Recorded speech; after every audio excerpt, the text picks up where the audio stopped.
All right. Welcome to the very first episode of Cool Times Podcast. My name is Vince Free, and of course, my better half, lovely wife, Jenna Free. Hello, hello. Hey. Well, we're going to kick this thing off the right way. And, we have a really cool podcast cover that celebrates you having a glass of champagne. So I have wine tonight. I don't have champagne today. I have wine. Yeah. So we're going to cheers to the first episode of Cool Times Podcast. So cheers to that. Clink. Mm-hmm. So this podcast is going to be basically devoted to the Controlled Environment Building Association network of people that are general contractors, architects, suppliers, vendors, anyone involved in the controlled environment space. That's what this podcast is for. It's for this platform, and we really just want to create a space where people can tell their stories, offer industry trends, which is important, and kind of just share how cool of a space this is. Pun intended. So yeah, so I guess let's talk a little bit about you, Jenna. Let's introduce you and your experience in the industry, and let people know who you are. What do you want to know? Are you going to interview me? No, I'm not going to interview. You just want me to talk about myself? Cool. Well, yeah. So obviously I'll start, and then this will help you understand what we're talking about. So what we're doing here. Got it. Totally. So I got in the cold storage construction industry in 2005, right out of college. I sold equipment in that space, and then I went from a supplier vendor to general contractor and sold in that environment, and then went to a subcontractor that worked on building the building and keeping it insulated. And then recently you and I, we branched off and started our own company, Freeze Construction. Mm-hmm. And since then it's been kind of whirlwind. It's been a couple of years now since we started it. For real? It's been a couple of years. Feels like yesterday. Yep. So, and then I serve on the board of one of the largest cold storage construction associations, CEBA, which stands for Controlled Environment Building Association. And we got to meet a lot of cool people throughout our career in this industry. And being on the board, we got to serve a lot of great people. And yeah, I almost feel like this is our opportunity to give back to the industry, because when the pandemic hit, this idea came to mind because people started traveling less. And people couldn't really get their story out there, what they do, why they do it, trends that they want to sell you. I can't tell you how many emails I get a day of solicitors that are just, hey, this is that. And you just don't know what to click and what is real and what is not real. And sometimes you might make that one click and say, wow, this is actually pretty interesting, and take that next level and learn something that you never knew existed that was out there. And if Cool Times Podcast can be a place where someone can come on and someone learns something about industry trend and are able to use them on their next project, that's all for me. That'd be fantastic for me. So you're busy right now. You are a counselor and you are a business owner with me, and you're working probably 80 hours a week.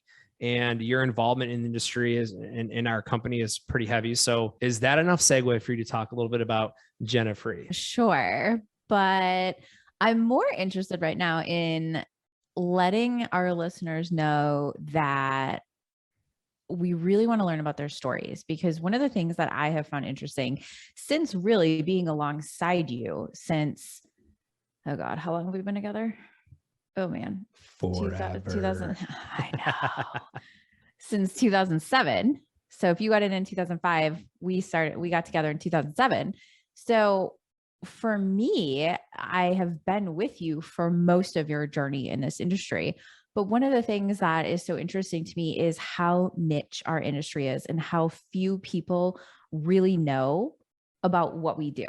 Like, I remember back when you were selling a product, and people would think that that product was something you would like put on a house or something like that. It wasn't, they didn't understand what our industry really did. And Sure. So one of my questions that I think is so interesting, and I would love to ask this question of any of the guests that we have on, is like, when did you realize how cool it is to be in the cold storage industry, because it really is. Like you said, we've met so many awesome people and who are some of our dear, dear friends now throughout this industry. And it's just, it's so, I feel relationship centric.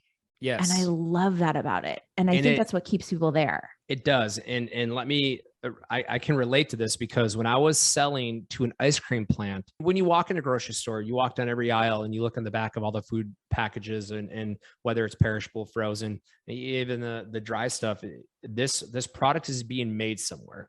Mm. This food came from somewhere. Like I never wrap my head around where food comes from in the food supply chain, in the cold chain, and really understood it until I got in the industry and more heavily involved in understanding, like, there's companies that are making food, packaging them, storing as much as they can in that facility, and then they'll ship that to a third party building that is 500,000 square feet, and it's negative held, and it's held at -10 or 35 degrees, and the food's being stored there. And, then it gets picked up from there to go to your local grocery store. Right. And it was really cool for me because, yeah, I love ice cream. I'm a fat kid. I love food. I love ice cream. So You?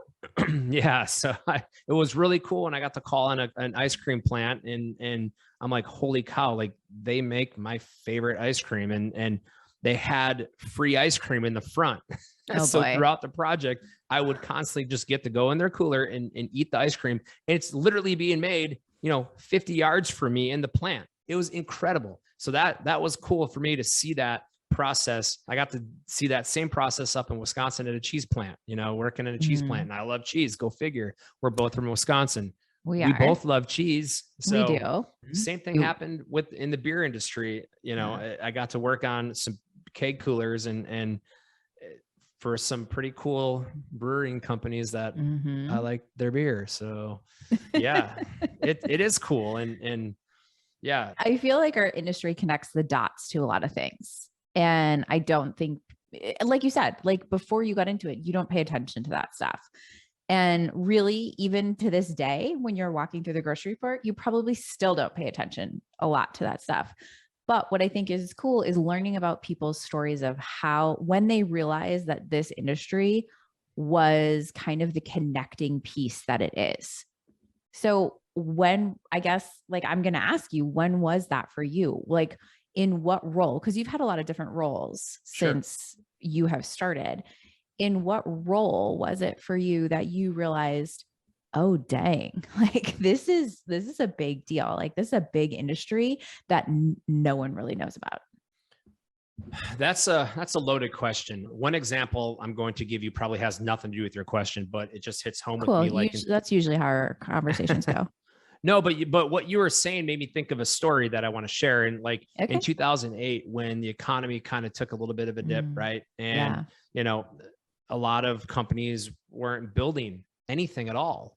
And it hit home with me that we started getting a bunch of phone calls from frozen food companies that were expanding and needed more space, needed more storage space. And so these storage companies are expanding and upgrading all these things. And I'm like, this is incredible. Until I called on one of these buildings and they're like, you don't understand. You can feed a whole family with 2 frozen pizzas and it costs you $8. So, if there's a recession, if you will, and people spend their money in different ways. And when times change and times change at that point where people were trying to get more for less when it came to their food. And so many companies, thrived during that time because of it. I mean, the alcohol industry took off too, because it always does during those times. But yeah, so which brings me to when the pandemic hit, that's all we did was every day was a Friday. So at 4:00, we'd go to the front yard and pull out our lawn chairs and talk with our neighbors and have cocktails and just, get to know our neighbors. That was interesting. And it was a good time. And it's community's good. But to your question, no, I mean, I don't have one specific thing that I can point my finger on and be like, wow, this is it's all connected now. But I know, like, I kind of group a bunch of things together of like, wow, this all makes sense now, how the this cold chain operates and how the things go around in a circle and it all is connected. And it's incredible because there's not a lot of general contractors or builders that are in our space that specialize in what we do. that specialize in what we do. And I think there's something to be said there. There's a lot that try, right? And they'll get in and they'll try and they'll leave and you know, but if we can use this platform to, you know, educate people, like, don't just try to do this and you know, be all willy-nilly and build a building if you don't know how to do it.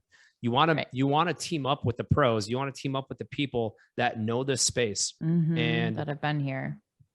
Exactly. So if I'm, you know, we're thermal subcontractors and we buy a lot of insulated metal panels and floor insulation and cold storage doors and high speed doors. I rely on our vendors to educate me on trends, but also I rely on these vendors to make sure I'm not messing up. So if I have a building that's a big job for them then. Just kidding. Good one. But, you know, talk about panel spans and I'm working with them. It's like, hey, you know, make sure I don't step on a rake here. Make sure I'm, you know, putting in the right product in the right space. I think that can be said for general contractors. General contractors should hook up with other subcontractors that know this space well and can help them be successful. We all need everyone to be successful. No one can do what we do alone, and you should never do anything in life alone. Right. You shouldn't. And I think one of the things that we've realized in recent years is that there's more than enough to go around in our industry. There's more than enough for us to be successful, for our competitors to be successful, for, you know, everyone. There's more than enough work out there. There's more than enough people who have the need, you know, to be met here. So yeah, there's more than enough. But so let me ask you one more question, that if you can't pinpoint one moment, and that's totally okay, because it's been a long time that you've been in the industry, can you pick out a moment that made you go, wow, I really want to stay in this industry? Like, this is my home. Like, this is where I'm going to build my career. Like, I like it here. Yeah, it was at a trade show and we were at a conference, and there's two major conferences a year, one in the spring and one in the fall. And it might've been a fall conference. And at the time I was selling high speed and cold storage doors. And there was this one client and my boss at the time's like, hey, that's the guy you need to call on. That's the guy that we need to start doing business with. Get to know this guy. And immediately, and I'm like young, aggressive out of college. I'm like, oh, okay. Boom, beeline to the guy. And I don't even remember what I said to him. I think I blacked out when I was talking to him, but I literally, like, you know, jumped this guy to get to know him and wanted to learn all about his business and who he was and what made him tick. And he's a Midwest guy, phenomenal person. And when we started doing, you know, within a year, a ton of volume with him, I'm like, wow, I created not only a bunch of business and successful business that is helping the customer too, like this, I got to know him and we're friends to this day. And, That's you know, awesome. We've been friends for over 12 years and he's a phenomenal guy. And it's, you know, the people, I'm attracted to the people in this industry. They all like to work hard, play hard. They all care about you.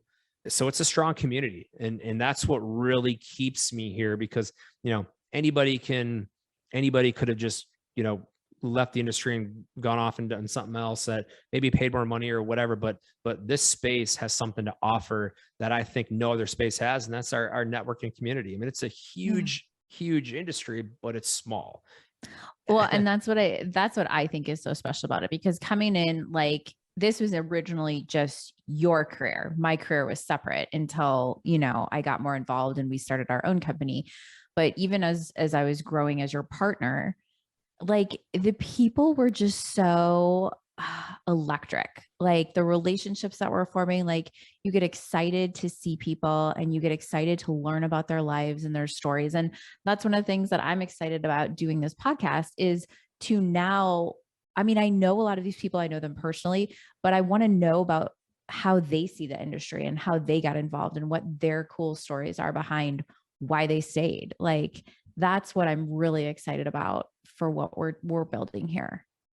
Yeah, totally agree. Cool. So I mean, the bottom line is I am absolutely pumped for this podcast. I am so pumped I get to do it with you, something we can do together. And we have so many amazing guests that are on our radar and list that we want to bring on the show. If you haven't been reached out to yet, calm down. We want to. If you want to be on the podcast, please reach out to me. I'm probably the easiest and best found on LinkedIn. So, slide into my DMs.